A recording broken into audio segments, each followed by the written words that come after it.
Alaykum assalam wa rahmatullah. Alhamdulillah, I'm good. What about you, Sheikh? Good, not bad. Thank you, sir. May Allah bless you.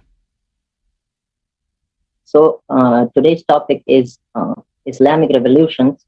So, Yeah. can I ask about? I'll ask about Islamic revolutions and revolutions. Before that, I wanna ask that. Can I ask about Taqleed also?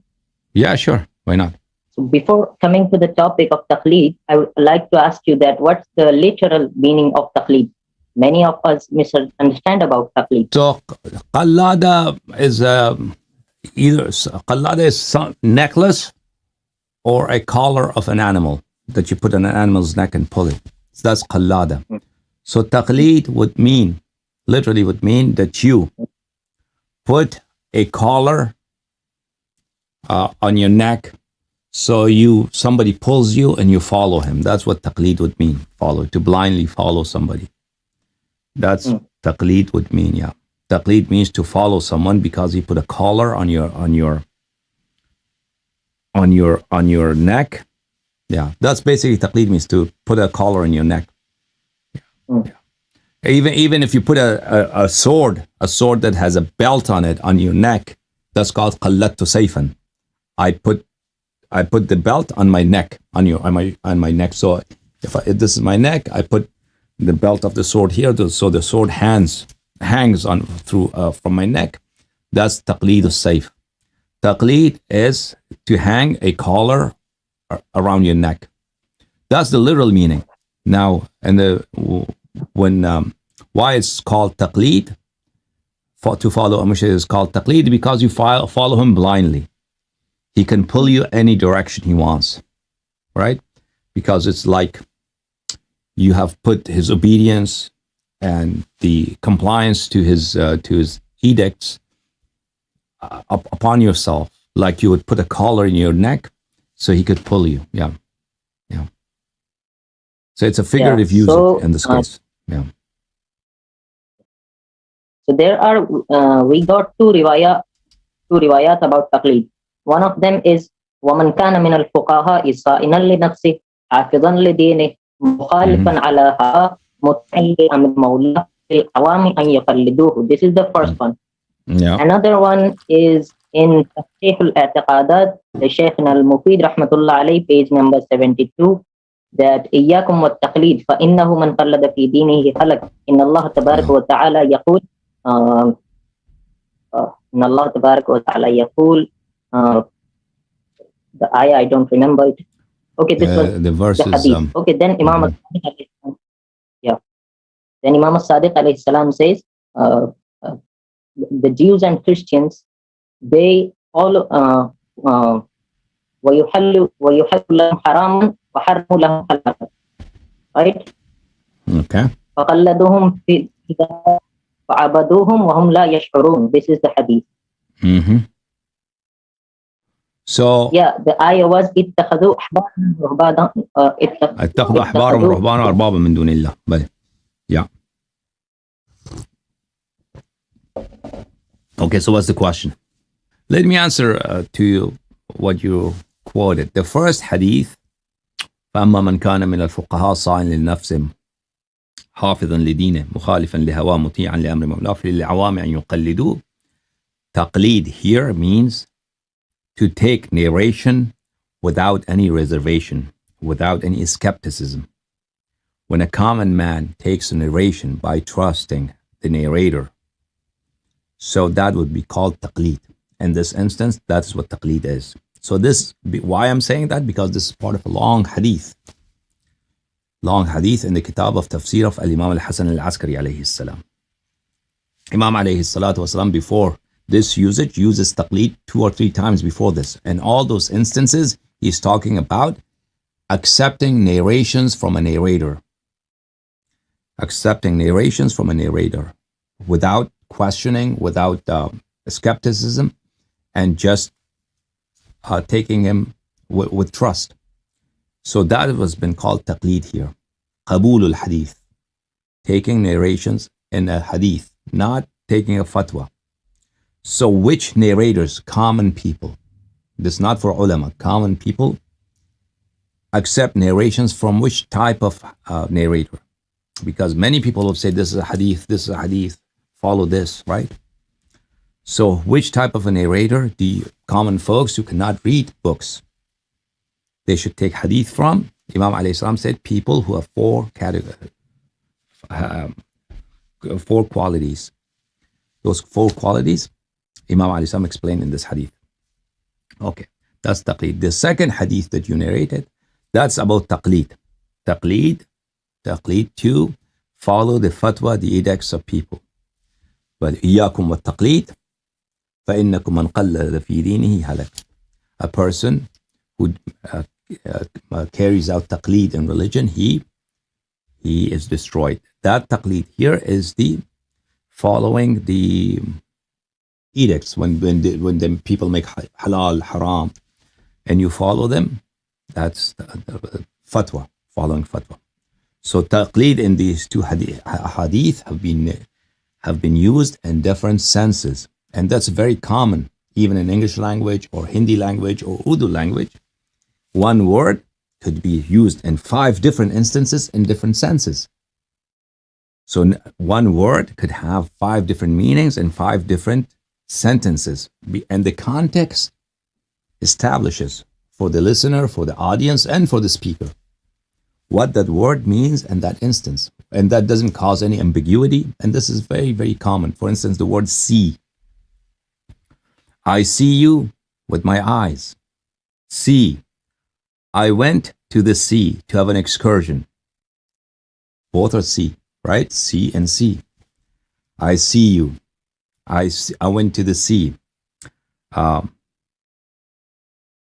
wrote C.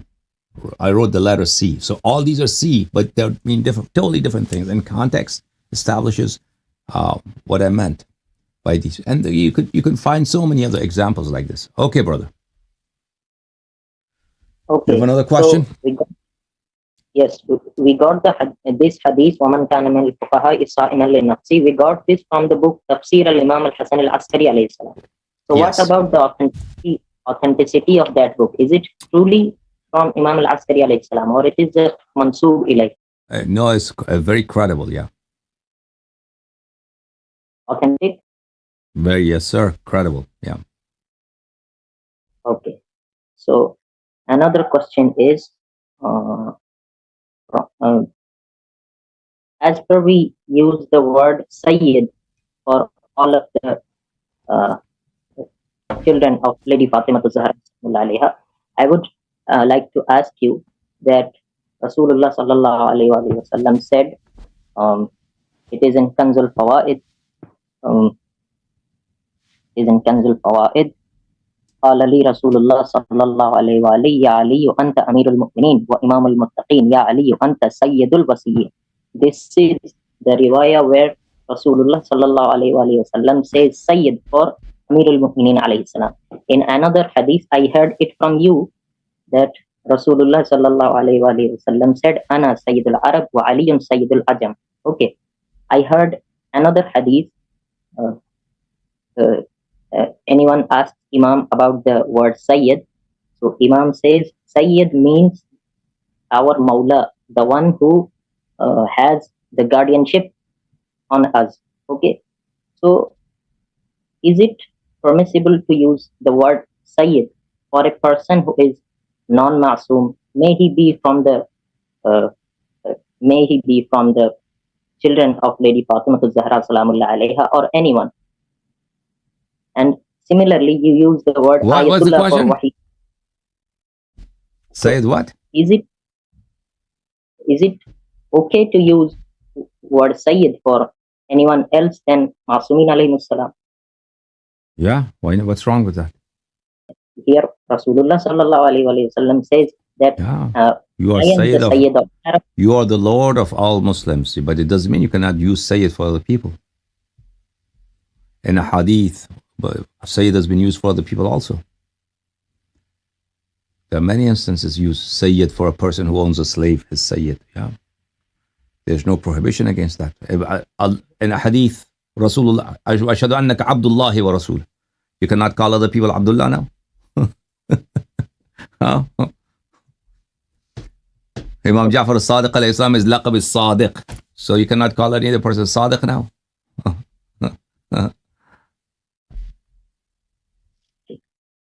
Yeah. So,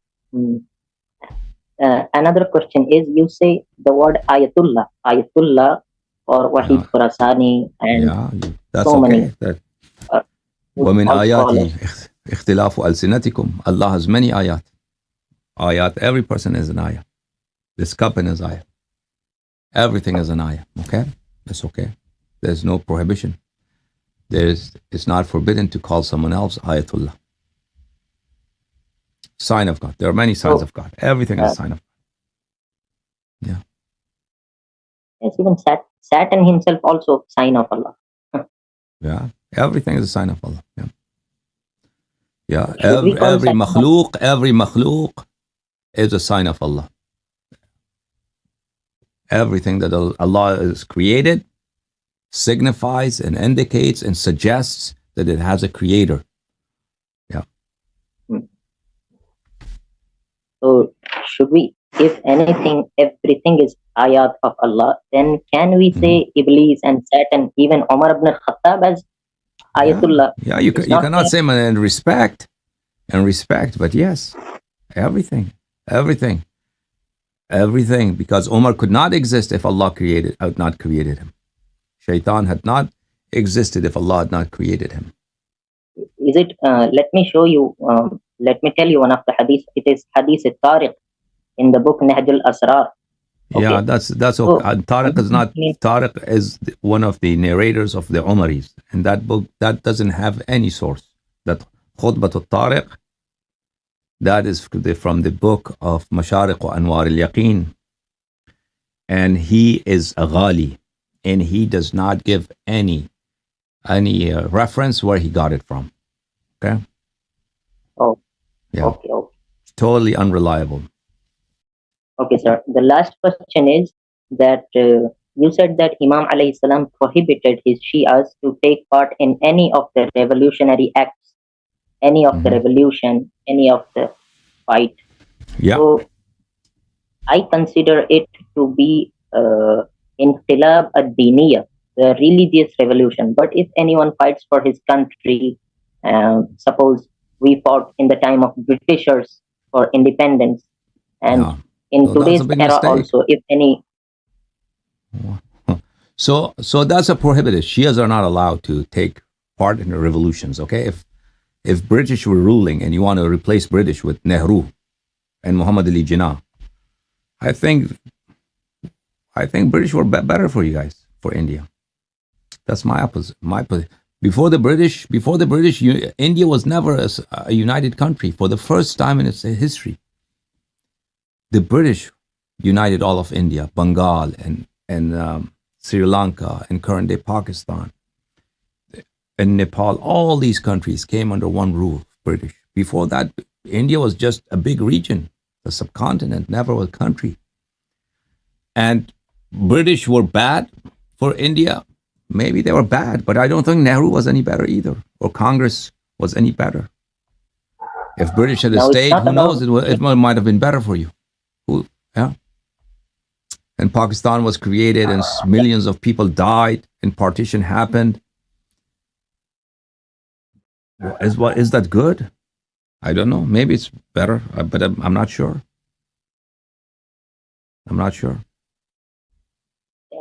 No, actually, the question was, if we fight against any ruler who is trying to oppress people or to commit genocide. Like British were not trying to commit genocide in India. I'm not talking about British, but I'm talking about today's regime in any. If that happens in a place, see, that's not everywhere. Governments are usually they do commit oppression. Governments do make mistakes. There are bad people in governments, and they abuse their power. That's for sure. But they are not all the same. Some governments are more oppressive. Some governments are less oppressive.